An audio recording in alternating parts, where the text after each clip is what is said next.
Welcome back. Well, the long wait is finally over for the new DStv Premiership, which kicks off this coming Friday. Sekhukhune United welcomes champions Mamelodi Sundowns and will begin their title defense, I should say, away to Peter Mokaba Stadium in Polokwane. While last season's runners-up Orlando Pirates travel to the Wine City to take on Stellenbosch United a day later. Who will be perched at the podium come 2024? Who will punch above their weight in 2024 and 2023? And who will unfortunately face that axe? Let's have that conversation with former Pirates goalkeeper Jacob Mohasi joining me in studio. He brought his crib notes, everybody. Now I'm wondering what's in there. I want to turn it around and be like, can I just read? Man, okay, well, just my notes. Sundowns, overwhelming favourites, have won it 6 times in a row. Who can stop them from winning their 7th? I don't think there's any team that can actually stop Sundowns. Ooh. Because now, if you can check, right, when you go to the market, Sundowns always go for exceptional players.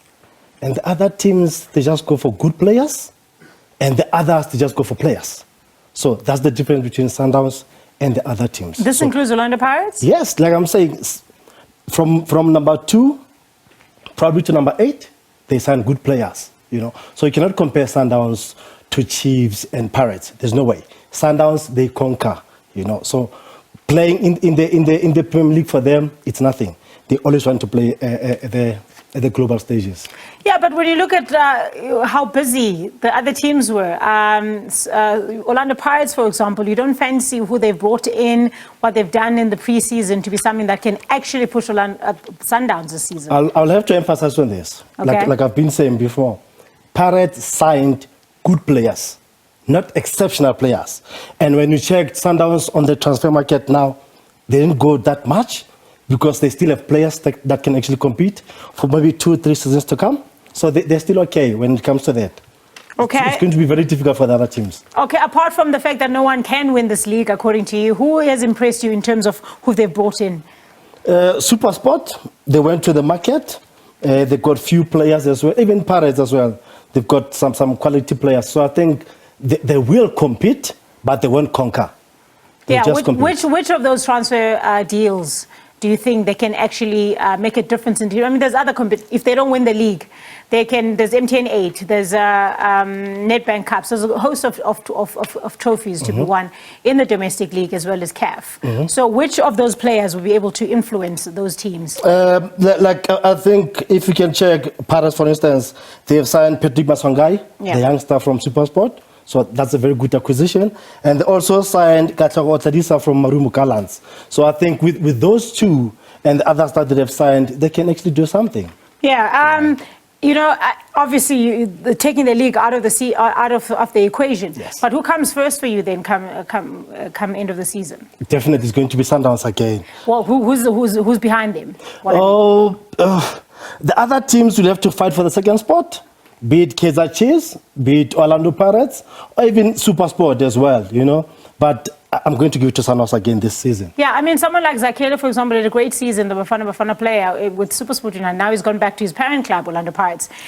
You don't think this is going to make any difference in there at all? Yeah, he will. But remember, football, especially soccer, it's not for individuals. It's a team sport, you know. So he cannot do it alone. He needs his teammates to actually help him and do something for the club. Yeah, so Morocco Swallows is another team that's been busy in the off-season. They didn't just sign Steve Kompela, you know, to come over as a head coach, but they've got a lot of Andile Jali there on their books as well. Where do they finish in this season? Can they make it to the top 8? Steve Kompela's got a job there to rebuild. Yeah, like you rightly said, with the acquisition of Andile Jali, Palani from Royal AM, and Steve Kompela, I mean, as a coach, they can actually do something as well. I see them probably finishing in the top 8. Okay. Then I think they can finish in the top 8. And will that be a win for Morocco Swallows, considering where they come from? It will be a win, because if you can check last season, if I'm not mistaken, they were not in the top 8. So I think this season definitely they will be in the top 8, probably top 4, top 5. That's why I see them finishing this season. New teams this season we can expect in Cape Town Spurs, Sean Bartlett there, as well as Polokwane City. The new teams that have been promoted, where do they finish in the season? It's going to be difficult, man, because PSL, it's hectic.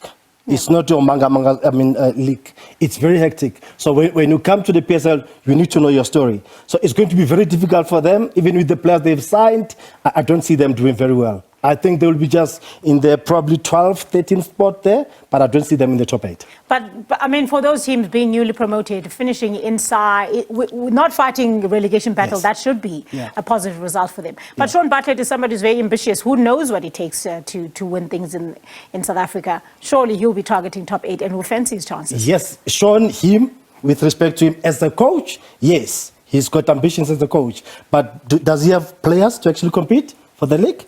That's a question. Yeah, I mean, the likes of Morton will have a couple of things to say about that. They've played in this league before, and you've got Harry there, Clayton Daniels, who's also been a stalwart for Cape Town Spurs, instrumental in bringing Spurs back into top flight football. But the players you're talking about are the old horses. You know, they've been in this league for some time. So if we're talking about youngsters here, then I will actually agree with you. But it's going to be, yes, for experience, yes. But I think if they can just probably sign 2 or 3 youngsters, probably to work for them. Nzeki, what can you do at Kaizer Chiefs? I actually worked with Coach Nzeki when I was still very young. He's a very good coach.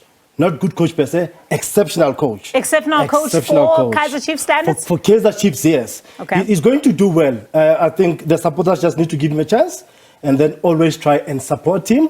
And I think he'll do well for the team. What don't the supporters know about him? Because from my understanding, you're probably the first person that I've heard that says that is giving Coach Nzeki a chance to do well in Kaizer Chiefs. The thing with our South African supporters, they recognize the name, but they don't recognize the person.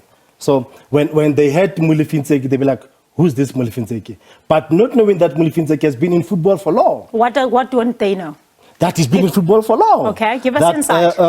He played, he coached. He's the first coach to actually take the under-20s to the World Cup, the under-70s as well, the under-23s as well. And he's very good when it comes to development. For instance, there's so many young players that actually comes from this. There's a school in Virginia. It's called Harmony Sports Academy. He was the head coach there. So he's very good when it comes to development. I mean, if you're going to talk about a national team, one would argue that he's taking players from best players from different teams, even though they're youngsters. There's not much, there's a lot to still work on. I'm not saying that there's not a work to be done there.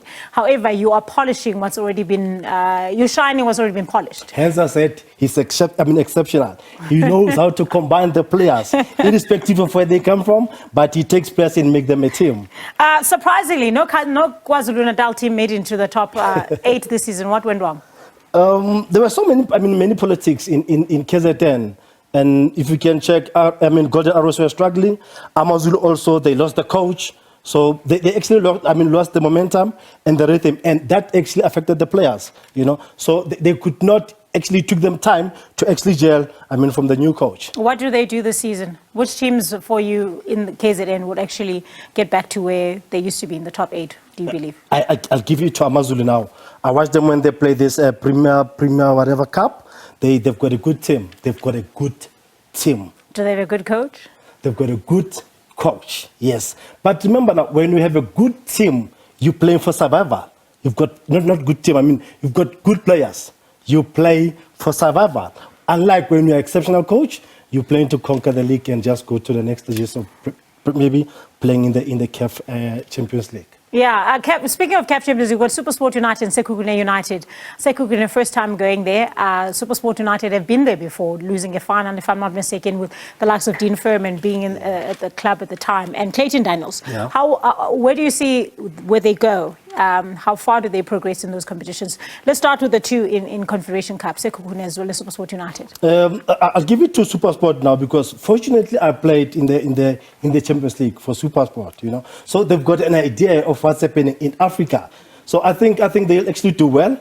As for Sekhukhune, I'm a bit cagey, but I don't know. But it's going to be a struggle for them because now it's not easy playing outside of the country. It's not easy playing in Africa. There are so many things that are happening there. Absolutely. And so with Sekhukhune having to split your squads in a way, because Sundowns has enough depth to be able to compete in all competitions. So for a team that's like Sekhukhune playing their first time in CAF competition, do they then focus on that? Or because South African teams tend to do well. We saw the Marumo Gallants last season who were relegated but were playing a CAF competition. Yeah. So How do they approach that? Focus on league and staying and surviving in the Premier Soccer League, or see how far you can go in CAF competition? It's vitally important to survive in the league, because once you survive in the league, it simply means you've got a chance to play in the Champions League. So the emphasis and the focus should be on the league.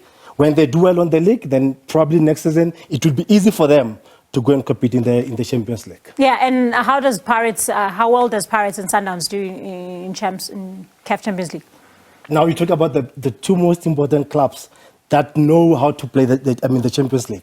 Pirates, I think the last time when the late Saints was still alive, I think they lost in the finals, so they know how to play the Champions League. Yeah. And Sundowns as well, under Coach Pito, even now under Coach Tulane, they know how to play the Champions League. Quick one, who is the candidate for relegation then from the Premier Soccer League? I don't see Arrows doing well. I don't see Arrows and probably Richards Bay as well, but they need to prove me wrong, please. Okay. Wow, two KZN teams in trouble, according to Jacob here. Wow, that's unexpected. I'm sure a lot of KZN people watching, they're like, what are you doing? We already didn't have a team. They already didn't have a team in the top 8, and now you're saying two of their teams are potential relegation candidates. Thank you so much. That's Jacob Mohasi, former goalkeeper, Orlando Pirates, previewing the 2023-2024 DStv Premiership.